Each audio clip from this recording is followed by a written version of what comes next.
Scott Johnson was an American PhD student in mathematics. In 1984, he married his partner, Michael Noon. The two of them met while studying at Cambridge University in the UK.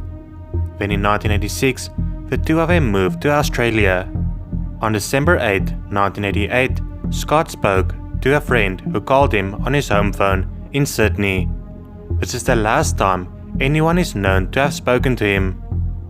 Then 2 days later, on December 10, a fisherman, Brian Batson, sees a man's clothes about 10 meters back from the edge of the cliffs, North Head, at Manly in North Sydney. Then, a man's body is discovered at the bottom of the cliffs. He was identified as 27-year-old Scott Johnson. The injuries he had was consistent with a fall from a cliff. Detective Doreen Cruikshank concluded that Scott had jumped voluntarily. The family did not agree with this conclusion, especially Scott's brother Steve. He tried again and again throughout the years to get the police to reinvestigate. Steve argued that there were a lot of gay hate crimes taking place in the area, and that Scott had a lot to live for. The police, on the other hand, felt that there were no way to prove whether Scott jumped or if he was pushed. The biggest reason the police refused to look into the case again, however, was because Scott had previously told his partner that he wanted to jump off the Golden Gate Bridge. Finally, on December 10, 2018, the police decided to look into the case once more. By this time, they felt that Scott was pushed and no longer believed that he jumped voluntarily. Over the years, they saw how many gay hate crimes there were in the area, and that others have been pushed off the cliff. On December 9, 2018, the New South Wales Police announced a $1 million reward for any information that leads to an arrest or conviction of Scott Johnson's attackers. Then, on May 12, 2020, the police finally arrested a man in connection with what happened back in 1988, 49-year-old Scott White. The police looked into Scott White after a witness came forward. After some more investigation, the police felt they had enough evidence that Scott White is responsible for what happened to Scott Johnson. In 1965, 5-year-old Jerry Barnett was left with a babysitter by his mom, Anna Marie Barnett, in Kentucky. Anna Marie was just a teenager, and she struggled to take care of Jerry. While she worked, family members would usually look after him, but they were all busy. That is why she had to get a babysitter, someone she didn't know at all.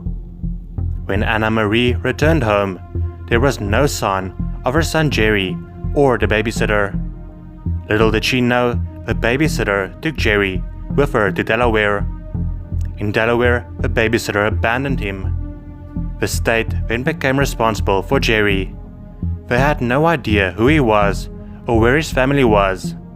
He was given the last name Thomas, assigned an approximate birth date, and placed into the foster care system. Anna Marie got little help in finding her missing son. She believed it is because she was a teen mom and because she is black. During the years, Jerry married and had children of his own. His son, Damon Parker, found the story interesting of how his dad didn't know his real family. The son then went for a DNA test from a genealogy website in 2016 and learned they had family in Kentucky. His DNA was matched to a cousin of his by the name of Will Barnett. After some help, he learned that his dad is a son of Anna Marie Barnett. Finally, this year, after 55 years, Anna Marie and Jerry Barnett reunited in Radcliffe, Kentucky. Outside the house, Jerry was met by a lot of family members he did not even know he had. Anna Marie's overjoyed having her son in her life again. She knew it was him the moment she saw him. They are now making up for lost time. Anita Piteau was born on March 9, 1942 in Augusta, Maine. In 1967, she moved to Southern California to make it into Hollywood. Every day, her parents received letters written by Anita. When the letters stopped, her family got worried and hired a private investigator, but he was unable to find her. Little did they know that Anita had passed away on March 14, 1968. This was just 5 days after her 26th birthday. Her body was found in a field in California by 3 young boys. She had been assaulted. It was believed that her body was transported to the field. The police had no idea who she was or who ended her life. She was buried in an unmarked grave. A composite sketch was made, hoping that someone would identify her, but no one did. There were no leads, and the case went cold for many years. Colleen Fitzpatrick from the DNA Doe Project was asked to help track down the victim's family members using DNA. Within a week, she found a family member living in Maine.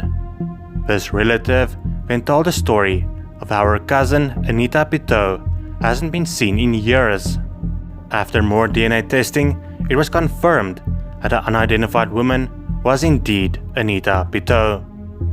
The DNA Doe Project was not done there. They used DNA found on her clothing and matched it to Johnny Crisco.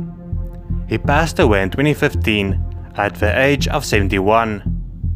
Not an awful lot is known about him, other than he was in the army and was arrested in Orange County back in 1971. He was arrested in 1971 because he assaulted a woman. He was just 17 years old back then. Thereafter, Johnny joined the army as a paratrooper. He was discharged, however, for having anger issues. He was 28 years old when the crime was committed. He was never on the police radar until his DNA was found on her clothing.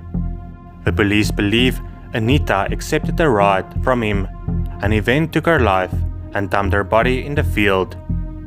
Anita's parents passed away, but she still has surviving family members who now finally have some closure.